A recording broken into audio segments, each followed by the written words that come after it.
everyone. I am so thrilled to welcome you to our second installment of our Presidential Policy Hour series, which has been renamed Beyond the Ballot, where we look at the key national security and economic challenges facing either a second Trump administration or an incoming Biden administration. Our last set of speakers were timed to coincide with the party conventions. We are kicking off this series now to coincide with the presidential debates. And there is no one better, I think, to get this series going on the day of the first presidential debate in Cleveland than General James Jones, former National Security Advisor, former Commandant of the Marine Corps, former Supreme Allied Commander for Europe. General Jones, thank you so much for joining us today. We are so thrilled to have you. And I wanted to start off with a real question about what is it like to be National Security Advisor? What is it going to be like for the occupant of your former office in January 2021? And how has the job changed, do you think, from when you held that position? Well, thank you very much, Lima. This is a great opportunity, and I'm thrilled to be with you for this very important event. So what's it like to be a national security advisor? It's daunting.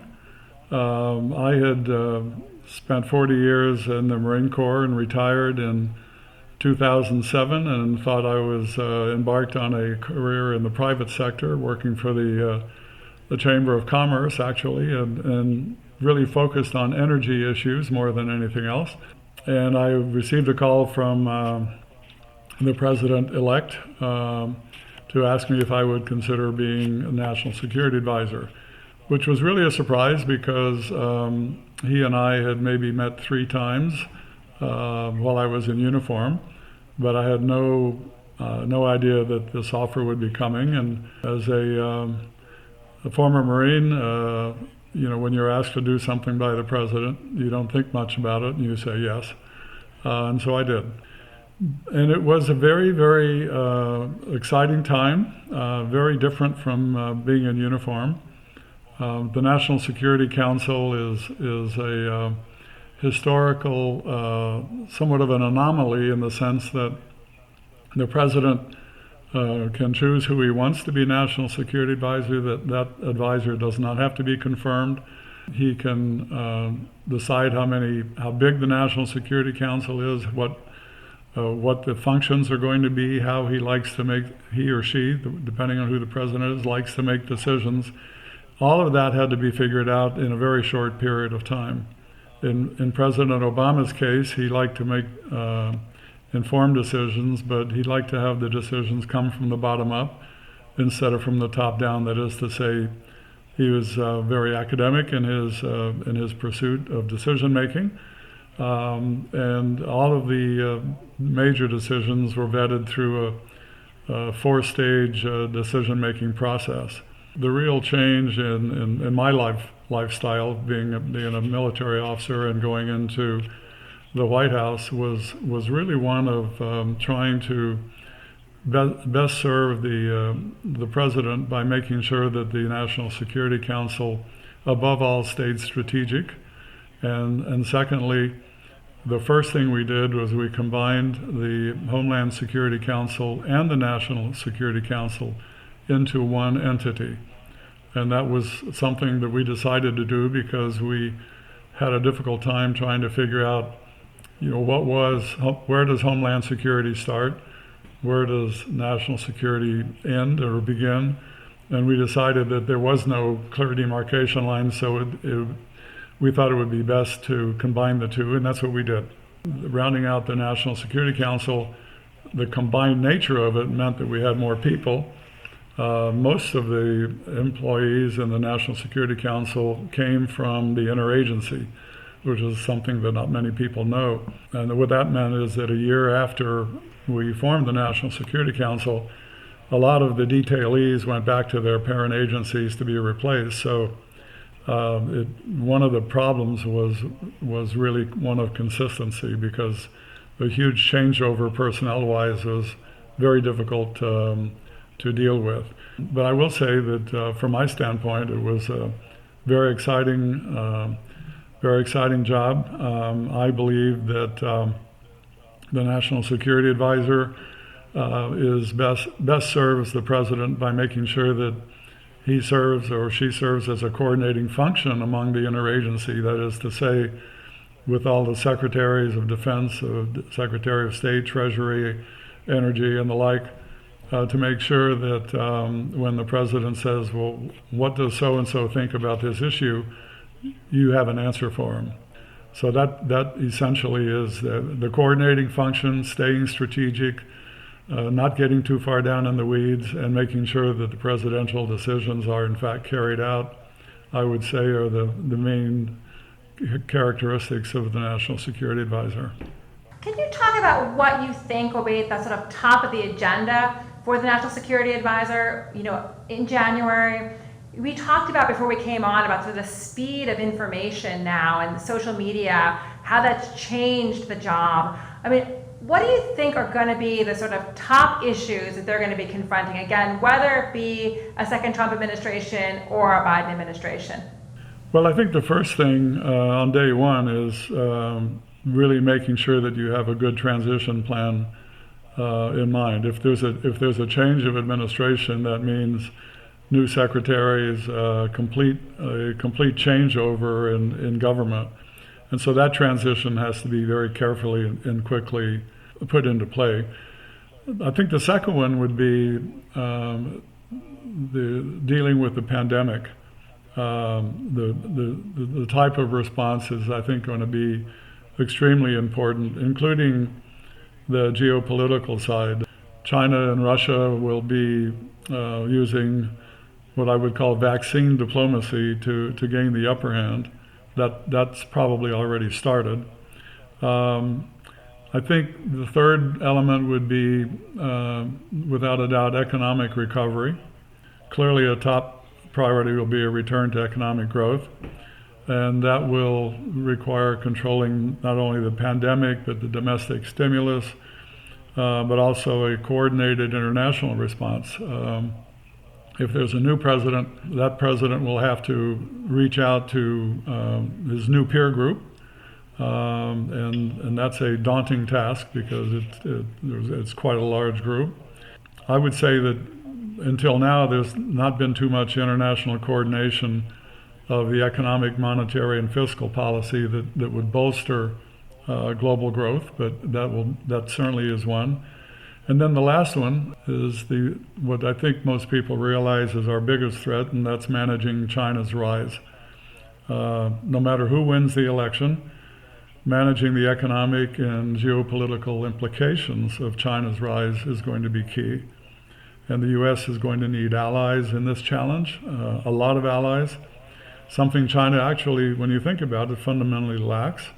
So this is a very multifaceted challenge: economic, military, values, human rights, diplomatic, requires public and private sector action.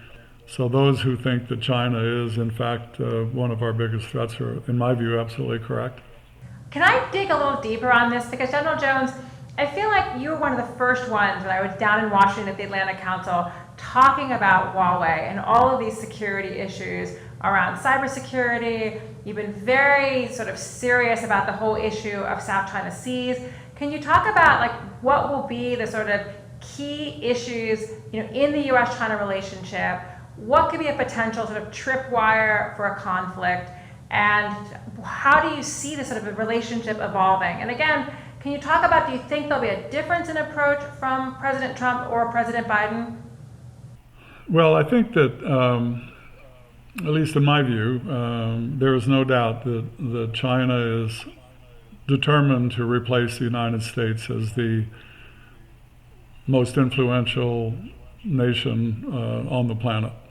And that's been going on for quite a while, and I do believe we collectively, not just the U.S., but our European allies also, have been asleep at the switch a little bit in terms of that reality. But I think that moment that reality is now facing us, and I think hopefully it's not too late. But in the meantime, during the intervening years when China really was able to grow phenomenally. Nowhere was it more visible than in the cybersecurity threat.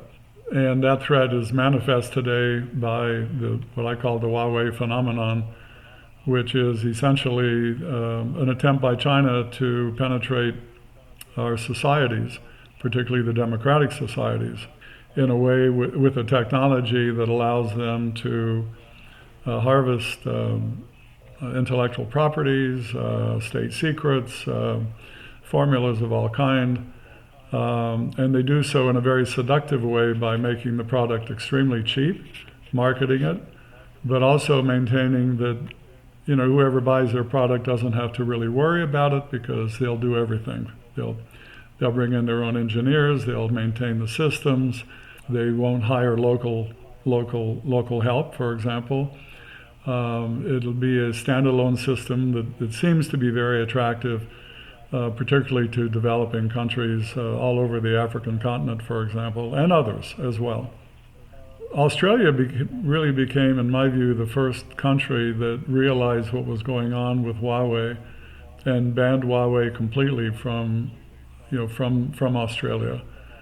And that's about the time I started really looking at this more seriously, because it occurred to me that while we were talking about Huawei, we weren't talking about too many Western technologies. We know about some European countries and companies rather, but didn't seem to be a well-coordinated response as to the importance of matching and meeting the Huawei challenge.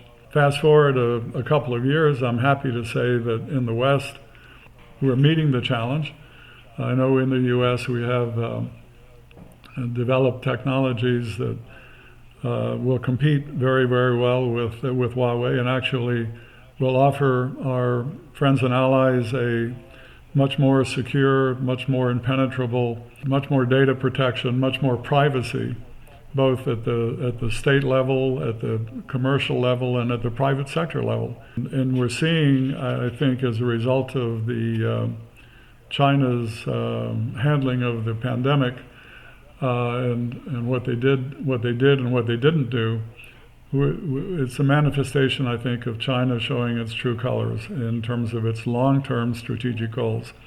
So the cyber issue is extremely important, and I'm happy to say that in Europe and in organizations like NATO and other countries that are friendly to us, we're having much deeper discussions about what kind of technology they need and what kind of technology we can together produce in order to give that sense of not only the private sector but the public sector degree of security and protection that absolutely is essential in the 21st century. We cannot have smart cities if we don't have secure networks, period. And the examples of why that's a true statement are overwhelming. So the difference between what China offers and what we will offer is just that. It's just a degree of security, not just military security, but private sector security, big companies protecting their intellectual properties in a way that is impenetrable, cannot be reverse engineered, and can lead us into a competitive balance that I think will be very, very exciting. So that to me is an example of the wolf that's closest to the door for our democracies, and it's one that I think we should pay a great deal of attention to. We're getting so many questions in on China. Before we move on to Russia and Iran, I just want to push a little bit further in terms of what would be the potential tripwire for a US-China conflict? Do you think it can, is it going to be avoided? Do we subscribe to the Thucydides trap that there's a potential inevitability of conflict? What issues, again, would it be South China Sea? Is it Taiwan? Is it, the India-China dispute? Like, what should we be watching for? Well, one of the things that's interesting about this century is that as opposed to the 20th century, when we felt threatened, the response was usually military in nature. when the Soviet Union was dominant in threatening the United States and NATO and our friends and allies, generally what we used to do is move troops and threaten. There was always the threat of some sort of widespread conflict that never happened. The Soviet Union imploded, and the rest is history, although we're reinventing some of that history with Mr. Putin, but we can get to that in a few minutes. China, in my view, China has copied the United States playbook for the 20th century and is duplicating just about everything we did to rise to a position of global prominence by building their military, by getting a head start in cybersecurity issues, by penetrating economies all over the world, and notably in Africa for sure, and that's when I first started noticing it about 10 years ago. I doubt that there will be a major conflict in the sense of a war with China. I think that would be catastrophic for everybody. But I wouldn't rule out occasional skirmish here and there. And the South China Sea sounds to me like kind of one place where that could happen. Taiwan is a big ticket item, but you could have, when you see what China's done in the South China Sea and how intent they are on controlling the access through the South China Sea, you can see where at some point somebody might miscalculate. But I think it's very important that if that happened, that it not escalate beyond an occasional skirmish like we have with countries like North Korea and others. But it's possible. I hope not, but it's possible. Taiwan is obviously very, very dependent on its relations with other countries, the United States in particular. This is always going to be a very sensitive issue, and it's going to have to be managed very carefully, and that's one of the reasons why the characteristics of the 21st century are not just military, they're primarily economic. If you look at our traditional response nowadays with whether it's Iran or Russia or China, we're very quick because of our economic power to impose sanctions. And there seems to be an entire menu of alternatives that we can use to fundamentally change the behavior of our key challengers, in this case, China, Russia, Iran, North Korea. Well, I want to follow up on that because you've opened the door when you said we were going to discuss Mr. Putin. So let's get into the discussion now as we talk about all these cyber issues. As we think about the U.S. election and the role of Vladimir Putin on the global stage, I keep hearing in Washington the refrain that Vladimir Putin plays a weak hand well. And they talk about the sort of huge economic and demographic challenges facing Russia. And they always stress that China is the greater, longer-term rival of the United States. But how do we deal with Vladimir Putin? Like, what immediate threat does he pose to the United States? And what is in the toolkit for being able to contain him? Well, that's an excellent question, and it's not a U.S.-centric question. It's also a global question, whether it's the Middle East, whether it's Europe, whether it's North Africa, for example. During my time in NATO from 2003 to 2007, and all the way up to my time as National Security Advisor, I must say that under the presidency of Mr. Medvedev, I and quite a few others thought that Russia had made a decision following the collapse of the Soviet Union that they wanted to be part of the Euro-Atlantic community. And there was a lot of evidence to show that. As NATO commander, I had several meetings with my counterpart in Moscow. He visited me, I visited him. We exchanged information about the role of non-commissioned officers in our armies, and I visited Moscow and visited their military installations. We had exchanges in NATO. We had the NATO-Russia Council that was very active. And in the White House, after President Obama's inauguration, his relationship with his counterpart in Moscow was quite good. We exchanged information about Iran. Russia canceled the sale of the S-300 missile system to Iran because we shared we shared our information that showed that Iran was in fact seeking to acquire nuclear weapons.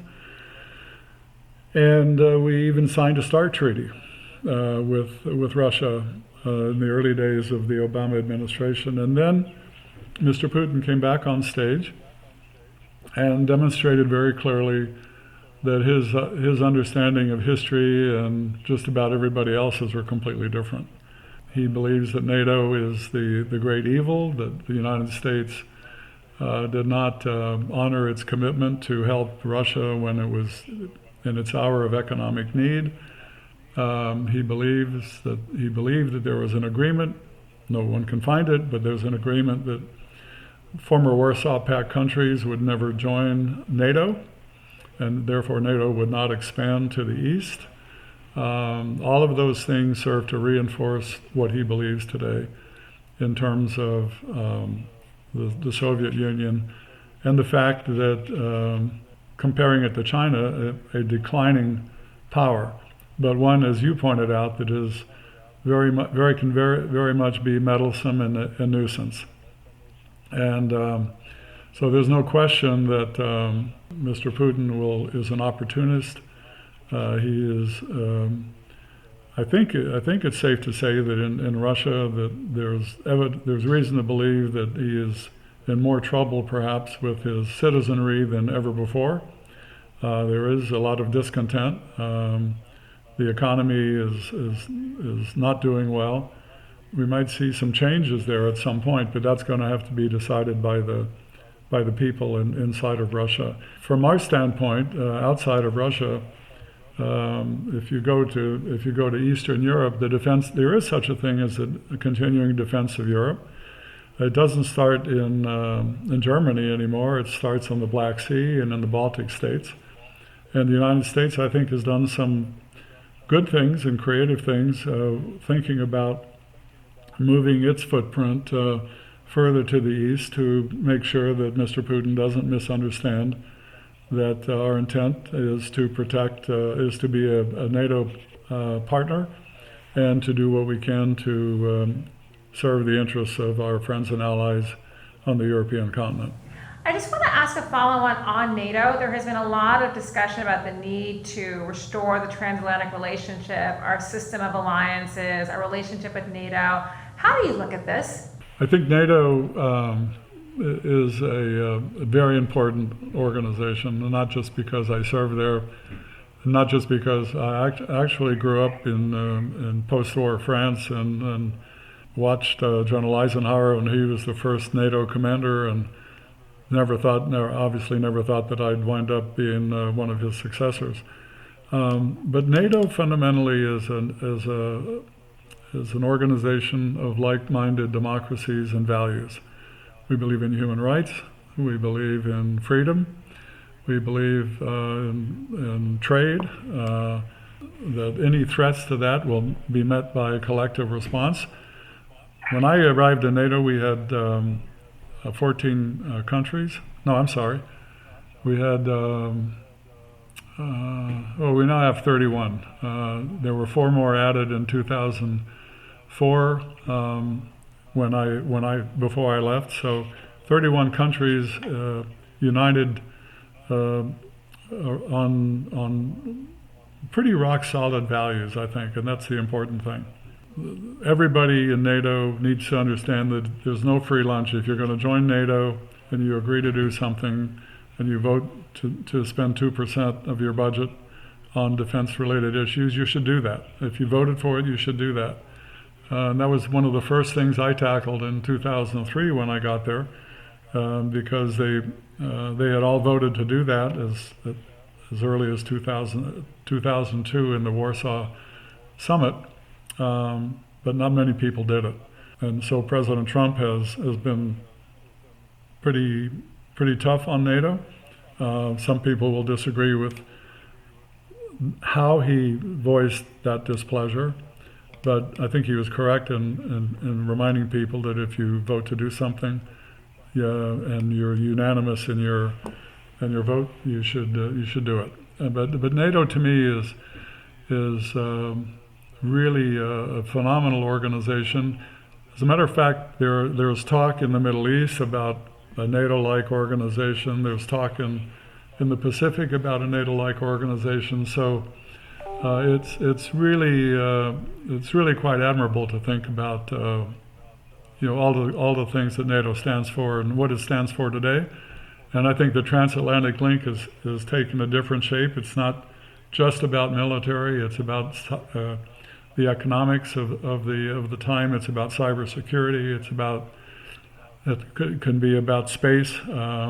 So it's an expanding portfolio for the nations to consider. General Jones, I am going to, in a minute, turn to my colleague Michael Eisen, our defense and aerospace analyst, and he's going to come in with a question. And then I'm going to start reading off some of these great questions that we have coming in from clients. So Mike Eisen, I'm queuing you up in a few minutes. But what I want to ask you about before we turn to Mike is about Iran. We were together in Abu Dhabi in January, right after Qasem Soleimani was killed. We basically were there, I think, like the day after the Iranians had shelled, our forces in Iraq. And you said something so decisive on the stage that day. You were picked up in the press saying this. I think even President Trump tweeted your remarks, where you essentially said that the killing of Qasem Soleimani reestablished deterrence. And you did not believe that we would see any other major Iranian activities directed at the United States. Can you sort of look forward and think about sort of again, either a Trump administration or a Biden administration? There's a lot of talk that President Biden would go back into the Iranian nuclear deal. There's even talk in Washington that President Trump is looking to do a deal with Iran. Can you talk about, the ability of Iran to project asymmetric power and target the United States through proxies, and also how you see a U.S. reentry into the Iranian nuclear deal and what that means for our security posture in the region and our relation with our allies? Very loaded question. You took my question in Abu Dhabi. I think that Iran is today still one of the main threats that we face. And I mean more than just the U.S. I think we, the free world, if you want to use that term, Europeans in particular, Iran has shown that it is not willing to join the family of nations in a way that would be acceptable to that family. Having said that, I think that Iran is more of a regional nuisance and a regional threat than it is a global threat. China is much more of a global threat, for example.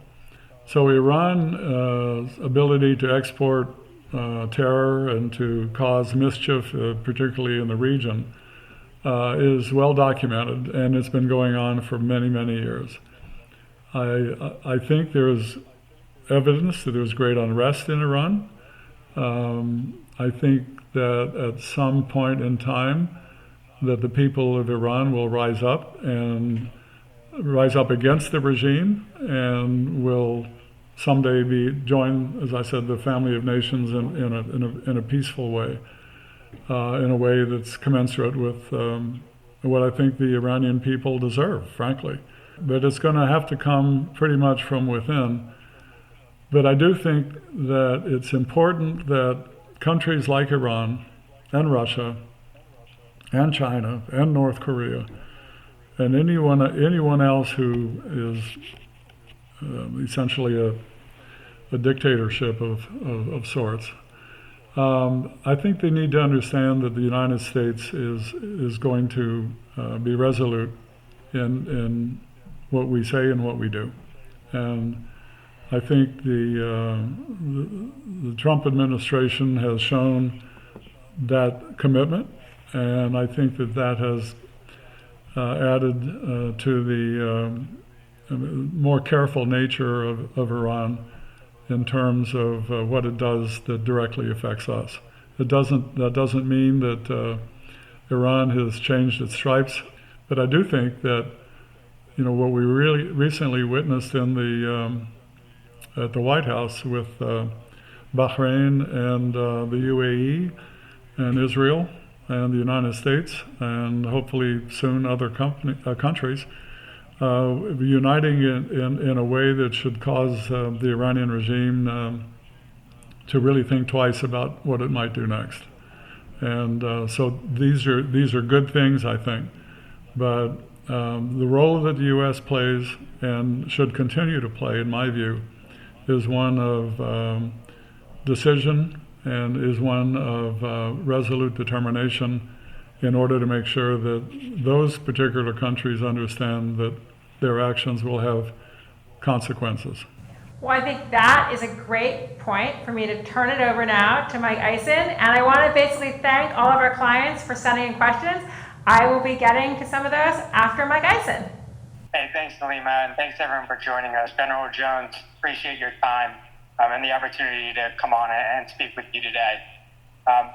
So you've talked about a lot of points, the evolving world, the roles that you've had, and the role that the National Security Advisor has.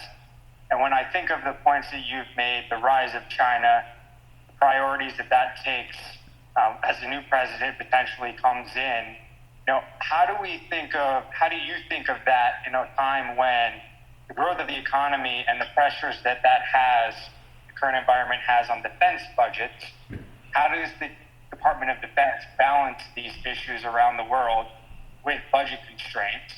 And can you also talk to, the Marines have taken some leadership on this, making tough choices and positioning the troops to be better positioned for the future, knowing budget constraints are coming.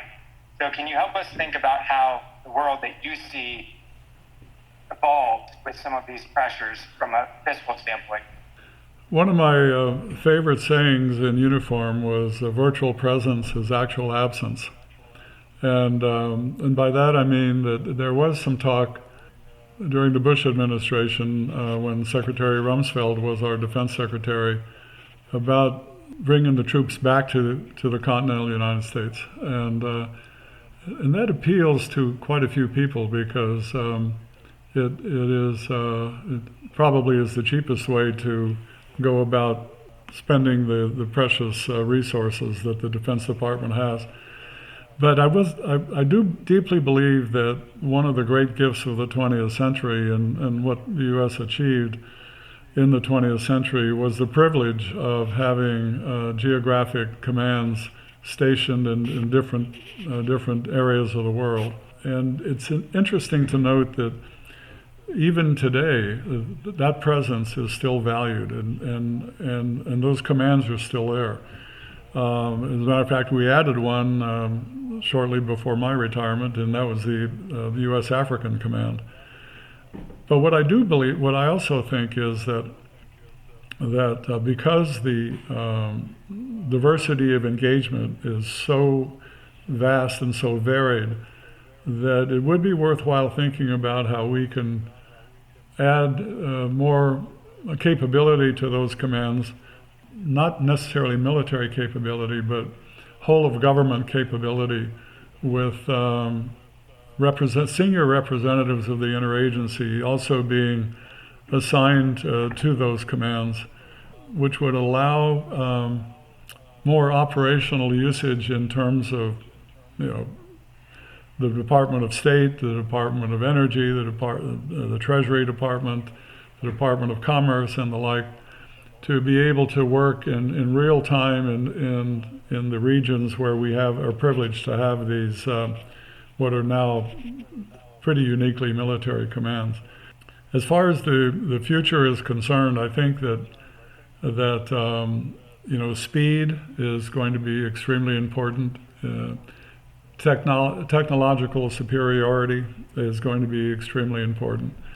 and being able to respond to challenges in pretty much real time is also going to be extremely important. I have no doubt that at least in my view, the defense budget properly managed is adequate.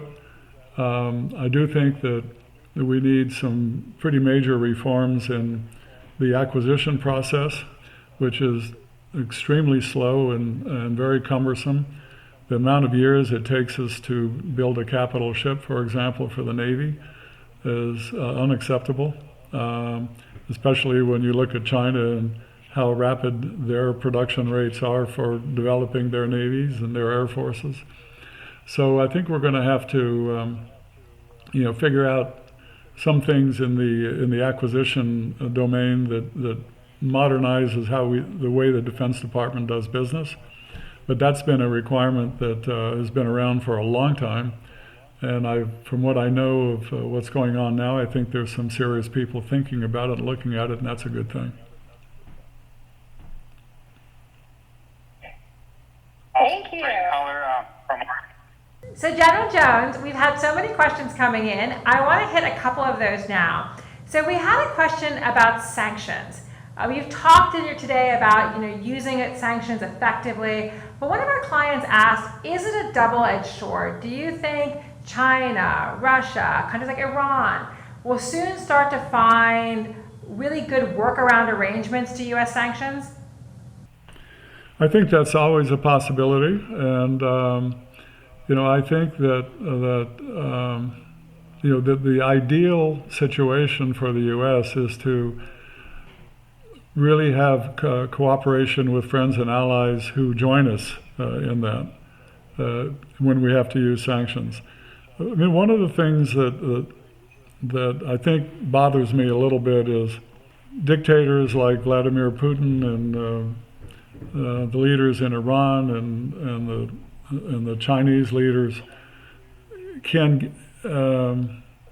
there aren't enough consequences to the bad things that they do. By that I mean that regardless of what they do, it seems like they're still welcome in the family of nations in terms of international organizations, members of the G20, members of the UN, members of all kinds of global organizations. And it seems to me that if you want to change their behaviors, okay, you can use economic sanctions, but there has to be, I think, more to that, more to the welcome mat that is perhaps withdrawn in some cases to those leaders because of the types of things that they do against humanity, the humanitarian issues, rule of law, and violations and the like. And actually just outright spying in a cybersecurity world without any consequences to speak of. I think the behavior of these leaders ought to be brought front and center in the world, and there should be greater consequences for how we welcome them into our international organizations. Another question is about Turkey, and what is the sort of, obviously there's been a changing view on Erdogan since you were on the National Security Council staff. Can you talk about, the U.S.-Turkish relationship, Turkey's role in the broader region, and how does a second-term Trump administration, incoming Biden administration, how is this relationship, you think, going to evolve? I think it's very important that the Turkish-American relationship get back on track, and by that I mean that Turkey is in a geostrategic position that is extremely important. It's an extremely important NATO member. The United States lent its weight to try to get Turkey admitted into the European Union. We've always had excellent relationships with Turkey. The two militaries still, even today, get along great. Both presidents have signed an economic goal of $100 billion of trade between Turkey and the United States. It's right now it's about a quarter of that. But there was recently, chaired by the U.S. Chamber of Commerce last week, the annual Turkish-American Business Council relationship that repeated all of those good things. So I think it's incumbent upon our governments to find ways in which we can get the political and the diplomatic relationship back on track, because this is really a very serious relationship. Turkey has come a long way in a short period of time, and the value of the Turkish alliance with the United States is extremely high. So I hope that the next administration can work its way towards that goal. Another question that just came in is about the sort of broader region that we've just been discussing. You mentioned that more countries, you hope, will recognize Israel in the Middle East. Do you have any sort of thoughts on who could be next? Is it likely to be a Morocco, an Oman? What should we be looking to? And I would add on to that the question of how important will it be if Saudi Arabia makes that decision, and do you think that Saudi Arabia will make that decision? Well, as you know, Saudi Arabia has allowed overflight rights already between Israel and the Middle East. I'm hopeful that Saudi Arabia would see the wisdom of that move. I realize that it might take a little while, but I'm not in government now, so I'm not actively working the issue. But I do know that countries like Morocco and Egypt and hopefully ultimately Libya will also come into the fold. I don't know when that would take, but I thought the Bahrain UAE gesture was one of great leadership, and it also showed, I think, a certain confidence in the United States being a country that can be relied upon, particularly where the Iranian threat is concerned. So I don't know who's next. But I would be surprised if it stops at 2 countries. Okay. Well, another question that came in is the question of what do you view as China's weak spot that could be most effectively levered by a U.S. administration? I think its weak spot is its government. I think that there is an irreconcilable issue where China purports to want to be one of a free trading country, and at the same time a communist government. Those two things, I think, are in the long term incompatible. Another weak spot, I think, for China is that communist regimes are not very innovative, generally speaking. They thrive on stealing everybody else's ideas or copying them. And I think the third one is that in terms of its natural resources, China is very, very dependent on the rest of the world. And we've seen that in the exploitation of Africa, its recent moves into South America, all the main purpose being to extract natural resources that they do not have. Energy will play a big role in China's future, and we're in a good position there, as you know, to materially affect that situation. General Jones, I wanted to talk a little bit more now about sort of leadership and your career. I want to ask you about the role of former generals in our U.S. public discourse. Obviously, there have been a lot of former generals speaking out on a variety of issues as we head into the election. What is the role of retired generals in terms of safeguarding American democracy? Like, how do you see your role? Well, my personal view is that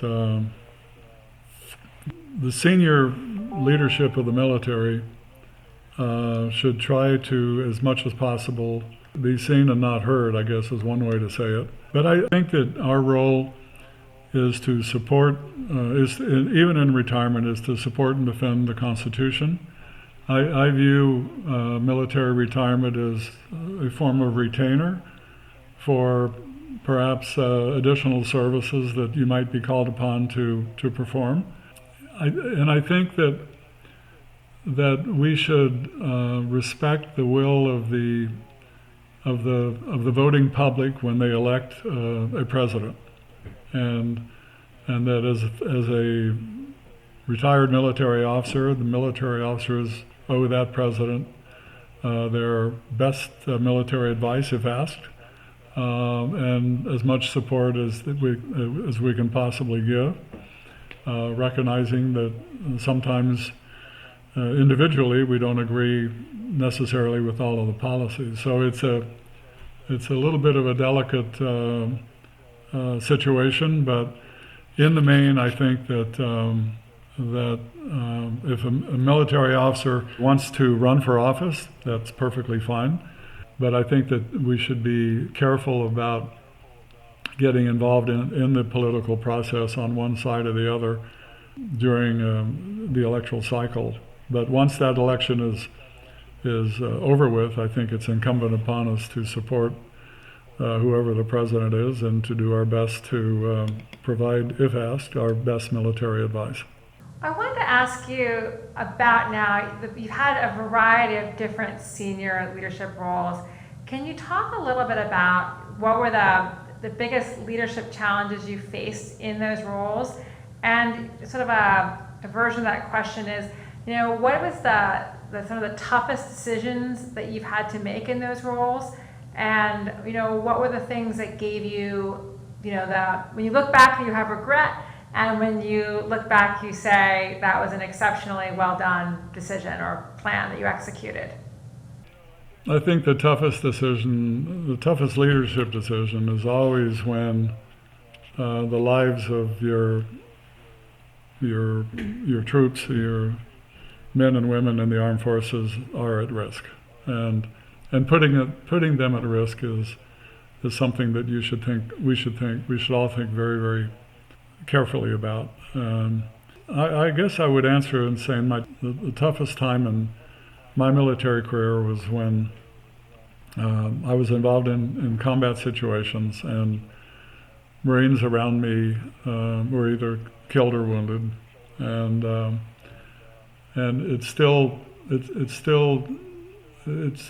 once you go through something like that, it's with you forever, I think, and I still think about it, even some 50 years later. So I started in Vietnam as a platoon commander in 1967, 68, and it's still something that lives on with me, and it lives on with my fellow Marine officers that I've served with all my life. So to me, that's the toughest decision, and it's the toughest emotional consequence. The two jobs that people have asked me the most about are what's it like to be Commandant of the Marine Corps and what's it like to be NATO's Supreme Allied Commander. And the two are very, very different. As to the first one, the Marine Corps is small enough that you can, as a commandant, as a general officer, you can drill down and still relate to the troops, have a relationship with the staff NCOs, the NCOs, the junior officers, roughly 180,000 Marines, and you can really get down to, how they live, how they work, how their families are, how the housing is, how they train, and what the future looks like. In NATO, when you've got 31 countries, you're really involved at the very top level. You just don't have enough time to drill down to the way you could as a service chief.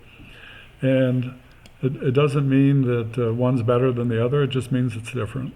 And so as a NATO commander, getting to know all of the other chiefs of defense and secretaries of defense and ministers of foreign affairs, and that's really your crowd, going to their countries, visiting them, understanding their cultures, building the relationship. That's a full-time occupation. And so that's really the kind of difference between the two, both extremely satisfying, and I'm very fortunate to have had the privilege of doing both of those jobs. Well, General Jones, I feel like I have the greatest job in the world because I had the privilege of spending an hour with you today. This has been we cannot thank you enough for taking time out of your busy schedule on a day like today to discuss these really important issues. I think it almost sounds trivial when I say I thank you for your service.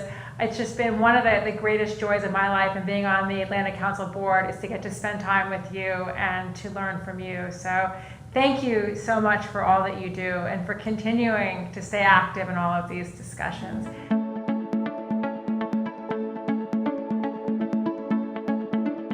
This content is based on information available at the time it was recorded and is for informational purposes only. It is not an offer to buy or sell or a solicitation, and no recommendations are implied.